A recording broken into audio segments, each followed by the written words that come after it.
something I have to point out in one of the plays. So go ahead. Okay, one play. let's do that. The LeBron winner. So, I'll tell you when to stop it. Okay, please. Just hit it. Okay, stop it. I'll tell you when. No. Keep going. Keep going.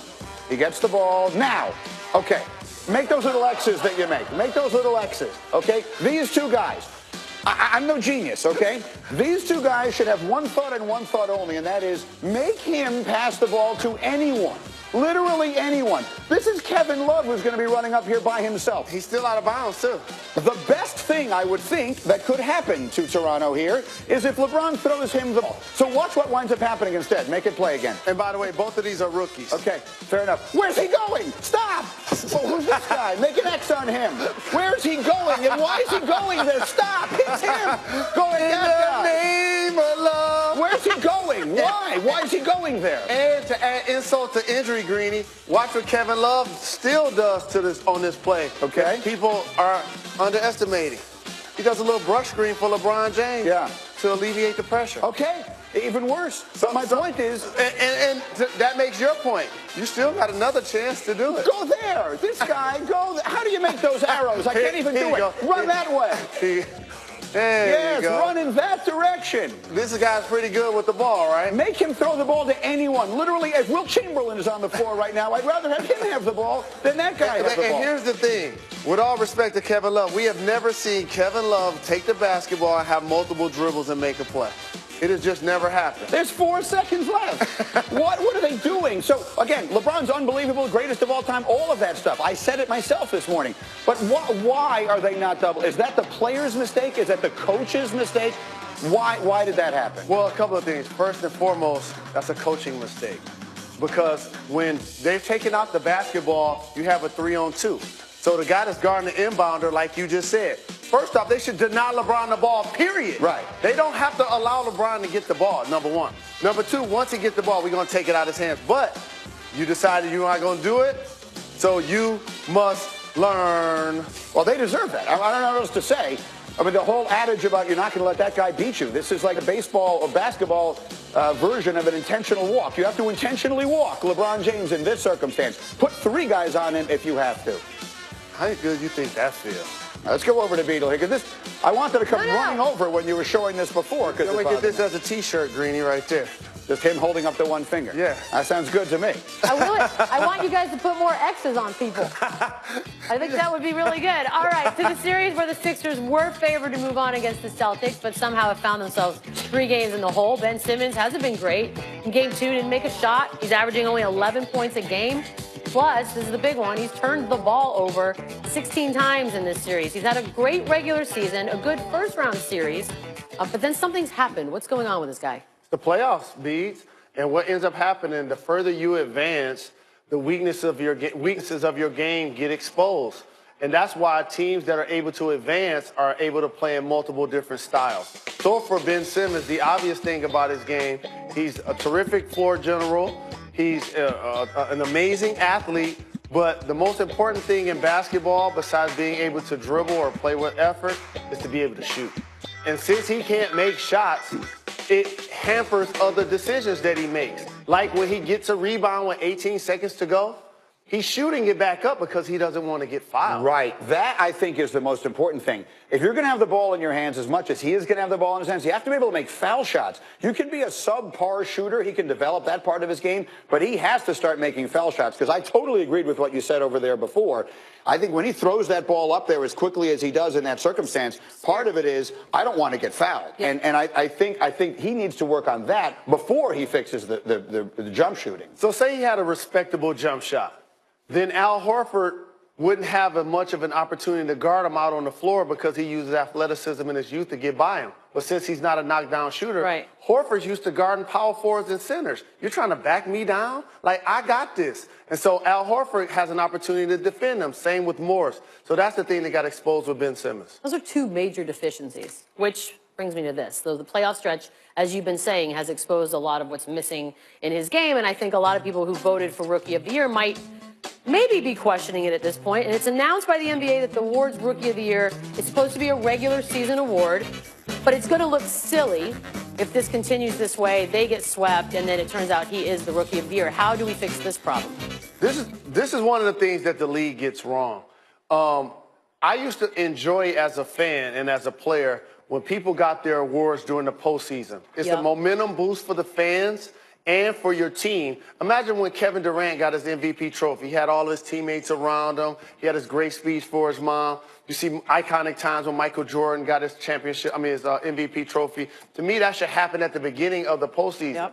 When you do it in June 25th, after the playoffs and after the finals, it becomes a postseason memory of who played the best in the second season as opposed to the reward that took place for the regular season. You're 100% right. And that's the obvious solution to this is at the time you cast that vote, Beetle, it was the right vote. Yeah. It's going to look like it was wrong after all this time has passed. The history of this is these awards are regular season awards dating back to a time where every team didn't make the playoffs. And so there was a belief that you shouldn't be hampered, you shouldn't be penalized because your team didn't make the playoffs. In a league where more than half the teams make the postseason, it doesn't make any sense. I agree with you. I think they would do one of two things. Either present the awards immediately after the season ends, as soon as you count them, or include the postseason. The postseason now is so much more important than the regular season. It didn't used to be, but it is so much more important now than the regular season that it does feel a little empty not to include that in the calculation for the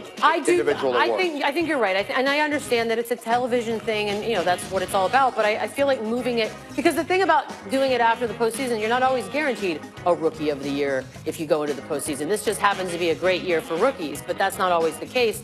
I have no issue, like, have some sort of a mini ceremony the night before the playoffs start and do it, because Ben Simmons isn't the only weird part about it. Dwayne Casey is another weird part about that. He is obviously in the talks for Coach of the Year, but this isn't playing out well. We have no idea what's going to happen there. That's going to look weird. He could get fired and be the Coach of the Year. He could be fired before he wins the Coach of the Year, or at least before it is announced. Here's the other thing. This question just jumped into my head. If he included the playoffs right now, who would be the Rookie of the Year? Would you make an argument? Mitchell. How about Jason Tatum? I mean, that's one or the other. Could you make an argument? Could you make an argument for Jason Tatum? Absolutely, absolutely. But just body of work all year long, all year, I think Donovan Mitchell has had to carry more of a burden. And that's fair. But my point is, Jason Tatum's name wasn't even in the conversation. We were all sitting here when you guys were casting your vote, and we were debating between Simmons and Mitchell. He'll probably be third. The name Jason Tatum never even came up. Right now, you could seriously consider giving it. But one thing we did do the other day, we talked about if you were building a team, is Jason Tatum on the same playing field as a Ben Simmons and Donovan Mitchell? And the answer was yes. It's just that he plays for a team that he's not required to be their best player frequently. Here's the topic that we should really get into. Maybe we'll do this later in the week. If you were to redraft them, who would go where? Because where would Lonzo go? Would Jason Tatum go ahead of Lonzo? Yes. Oh, God, yes. Okay. No question That's about it. No. Well, I mean, Lonzo Ball was the number 2 pick in this draft. Kuzma go ahead of Lonzo. Yeah, that was everyone is talking about the number 1, Markelle Fultz. How about number 2? Is Lonzo a better prospect at this point than Jason Tatum? By somewhere, Lonzo's like, whew, no question about it. Here's something we've never seen. A guy get taken at the number 1 pick. His team make it to the playoffs. No, we never. And the coach is giving them DMPs. And we don't know why. I don't need a list. We've seen him play. Meanwhile, on planet Earth, we're going to, as we like to do, go to the second tier in English Premier League. This is great. Reading taking on Cardiff City. Here we go. Reading player makes the throw in from the shadow line as opposed to the actual line. Best thing is, no, that's not good. Best thing is no one notices. This thing keeps going. So that isn't the line. That's obviously a problem. No one noticed. He's standing there. That's a shadow. That's the sun. I feel like some people in this room aren't getting that. In from. Are we all on the same page, guys? Cardiff he's supposed to be behind that white line. Correct. Yeah, there you go. Rockies Mets game yesterday in the 4th. Rockies Tony Walters swung and missed. Noah Syndergaard offering and actually throws his bat into the direction of the Mets dugout. No. Where are you guys on having nets to protect things like the dugout? Protect. By the way, happening. Does just shake it off. In the stands, I think it's this is in the dugout. Yeah, so this bat flies into the dugout. I mean, kind of complicated to have a net in front of the dugout, I guess.